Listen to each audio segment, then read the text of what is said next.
مرحبا بكم في فيديو جديد. لا تنسوا الاشتراك في القناة وتفعيل جرس الإشعارات ليوصلكم كل جديد عن مواعيد المباريات وأهم الأخبار الكروية.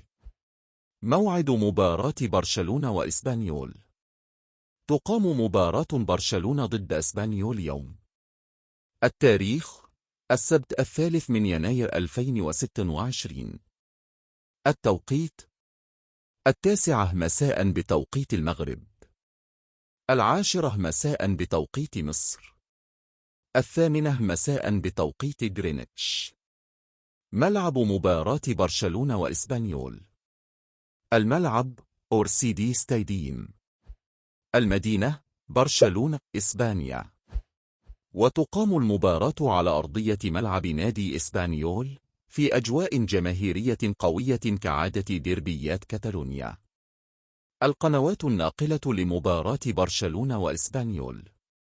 تنقل المباراة مباشرة عبر القنوات المالكة لحقوق بث الدوري الإسباني في الشرق الأوسط وشمال إفريقيا، وأبرزها بين سبورتس، بين كينكت، البث الرقمي. أهمية المباراة. تعد مباراة برشلونة وإسبانيول من أبرز مباريات الجولة، حيث يسعى برشلونة لتحقيق الفوز ومواصلة المنافسة على صدارة الدوري الإسباني.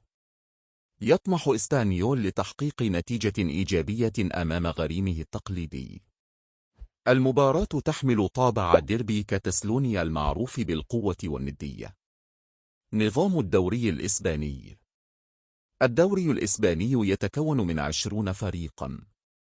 الفوز يمنح 3 نقاط، التعادل نقطة واحدة، الخسارة دون نقاط.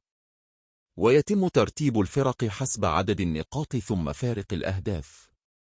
مباراة برشلونة ضد إسبانيول ستقام يوم السبت 3 يناير 2026 على ملعب أورسيدي ستاديوم، وتنطلق في تمام الساعة 9 مساء بتوقيت المغرب، في واحدة من أقوى مباريات الدوري الإسباني هذا الموسم.